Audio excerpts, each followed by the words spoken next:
भारतर निर्वाचन आयोगों स्वतंत्र मतदाता तालिका संशोधन कार्यक्रम को नहीं जनसचेतनता सृष्टि उद्देश्य कंधमाल जिला प्रशासन पक्षर एक सचेतनता रथ शुभारंभ कर शुक्रवार पूर्वाह्न जिलापाल कार्यालय परिसर में कंधमाल जिलापाल तथा जिला निर्वाचन अधिकारी श्री वेदभूषण पताका देखाई एही सचेतनता रथ शुभ उद्घाटन करते मतदाता तालिका नाम अंतर्भुक्त और विलोप संपर्कित सूचना लोकों निकट में पहुंचाइबा सह एसआईआर कार्यक्रम संपर्क में सचेतनता वृद्धि करबा एही रथर मूल लक्ष्य बोली जଣା पड़िछि। उद्घाटन परे रथटी फुलबाणी सहरर विभिन्न वार्ड और जनबहुल अंचल में परिभ्रमण करी सचेतनता वार्ता प्रचार करथिला। एही अवसर में अतिरिक्त जिलापाल भक्त बंधु जनार्दन दलई, अतिरिक्त जिलापाल कुशल चंद्र नायक, उपजिलापाल भिकारी साहू, डीयूडीए प्रकल्प निर्देशक प्रवीण कुमार बाणुआंक समेत जिला प्रशासन बहु अधिकारी उपस्थित थे। जिले में एसआईआर कार्यक्रम को सफल करने दिगरे एही सचेतनता अभियान सहायक हेबो बोली कार्यक्रम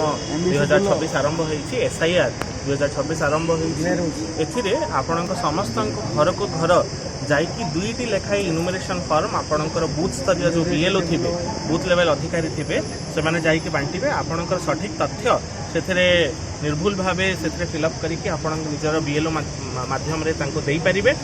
यार जो माने मैप वोटर संख्या अछंती हमर प्राय 96% मैप वोटर्स अछंती तांकर आमे सर्वप्रथम लक्ष्य करछु जे तांका मैपिंग जहार हो जाइछि तांका इनुमरेशन फॉर्म केमती कलेक्ट करिवु। तापरे जो माने 4% जो मानकर किछि डिस्क्रिपेंसी अछि, किछि एरर अछि, जो माने मैप थई नाहंती तांकर मध्ये आमे बीएलओ पक्षरु जाइकी तांकर केमती आसिकी मैपिंग करी हबो कि कोनोसी क्षेत्र रे जदी माने एलिजिबल नथिबे वोटर लिस्ट रु ना कटा हबो। जदी डेथ थिबे, रिपीटेटिव थिबे, कोठी दीटा जगह वोटर थिबे किंबा जदि इंडियन नथिबे ताहले तांकर वोटर लिस्ट को मध्य नाम बाद दिया जिवो। कंधमालडू भवानी शंकर जेनांक रिपोर्ट निरपेक्ष।